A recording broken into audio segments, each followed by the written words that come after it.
Le mérou brun, poisson emblématique de la Méditerranée. Si facile à reconnaître avec ses yeux globuleux et sa bouche proéminente. La présence du mérou nous indique la bonne santé du milieu dans lequel il vit. Sa position de prédateur au sommet de la chaîne alimentaire lui donne un rôle de régulateur des espèces.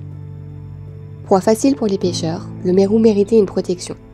C'est en 1993, par un moratoire interdisant la pêche, que le mérou devient une espèce protégée. Au début de sa vie, le mérou trouvera refuge dans peu de profondeur près des fonds rocheux. Il sera très difficile à observer. Au bout d'un an, il aura une taille moyenne de 13 cm et plus l'eau se réchauffe, plus il grandira rapidement. À cet âge-là, il n'aura pas encore de sexe défini. Il devra attendre ses 4 ou 5 ans pour être femelle et être capable de se reproduire.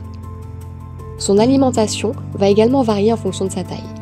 Les plus petits se nourrissent de crustacés, puis de crabes. En grandissant, ils ajoutent les poissons, puis les mollusques, qui deviennent le repas préféré des gros mérous. C'est à ce moment-là, quand ils mesurent entre 60 et 90 cm, qu'ils deviennent mâles. Ils ont alors entre 10 et 15 ans. Tout au long de sa vie, le mérou est plutôt solitaire. Il affectionne les zones rocheuses et les cavités entre 5 et 100 mètres de profondeur. Mais il n'est pas rare de le croiser dans les herbiers ou sur des fonds sableux. C'est un poisson au tempérament tranquille qui recherche le calme.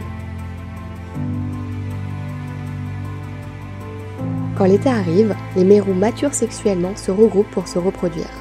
Ils peuvent être une centaine. C'est à la nuit tombée que les parades nuptiales commencent. Mâles et femelles entament une dernière lente spirale vers le haut et libèrent leurs gamètes en pleine eau qui vont éclore une quarantaine d'heures plus tard.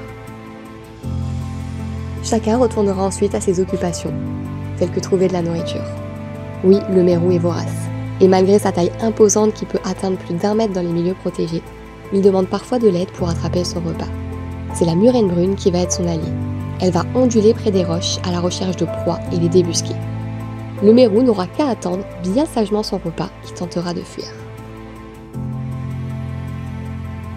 D'autres espèces de mérous existent en Méditerranée. Le cernier commun, le mérou blanc, le mérou gris, le mérou badèche et le mérou royal. Ils sont néanmoins plus rares à voir le long de nos côtes.